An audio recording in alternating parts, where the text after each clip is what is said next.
The Apple Watch Series 4 is the 5th iteration of the Apple Watch. Now this new product has a fantastic new display, which is the largest display seen on an Apple Watch so far. The Series 4 also has a much louder speaker on the device, and it has an improved heart rate sensor as well. Now do these features add up, and do they give you enough value to justify spending on this one? Well, we review to find out.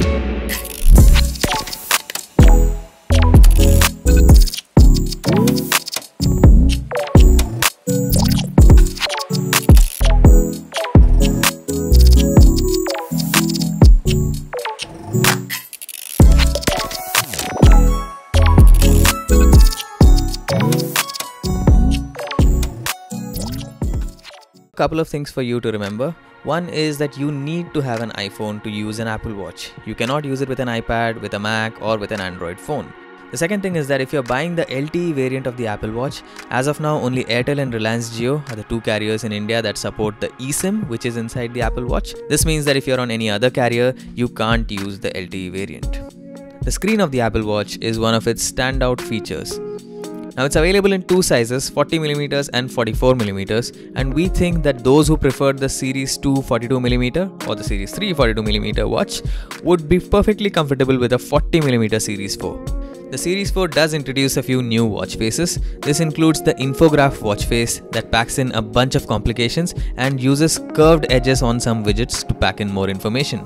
There's also the breathe watch face, which is new, and the activity watch face now shows minutes, hours and seconds instead of just minutes and hours when showing the time. Complications essentially allow you to put useful information on screen.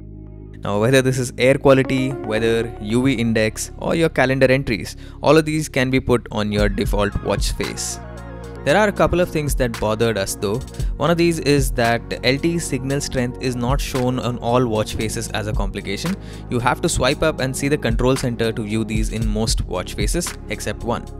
Another thing that bothers us is that the phone app cannot be put on the watch face directly for you to quickly make phone calls. You have to open the app drawer, select the phone app and then go and make your calls. We do think that it's time Apple allows developers to introduce custom watch faces on the App Store, but there is still some way to go before that happens.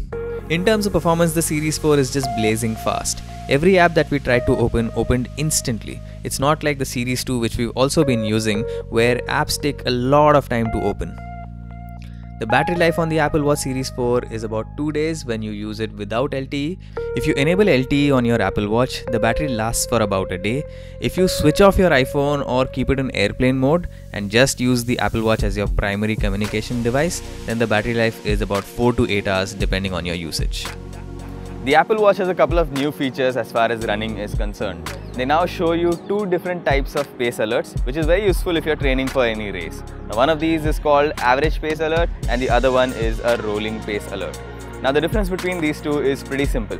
Average pace alert is a really simple metric, like it takes an average of all the kilometers you've run and sets an average pace based on that. So every time you fall below that average pace, then it alerts you saying that you are behind your average pace, or if you're faster, it'll just show you an alert saying you're on target or slightly faster.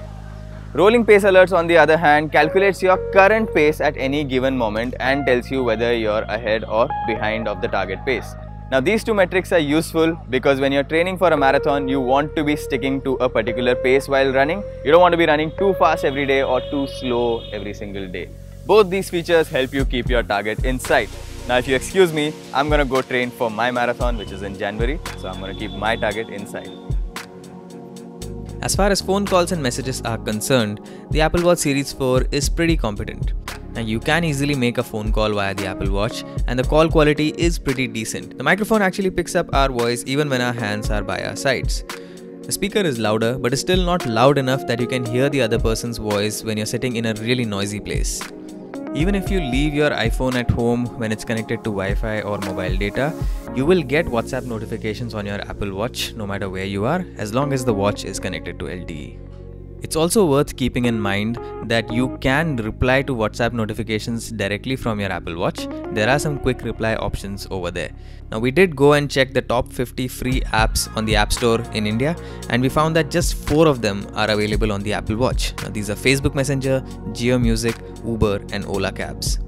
So when the iPhone is switched off, you will get notifications from apps such as Facebook Messenger, iMessage, and a few others that are already present on the Apple Watch.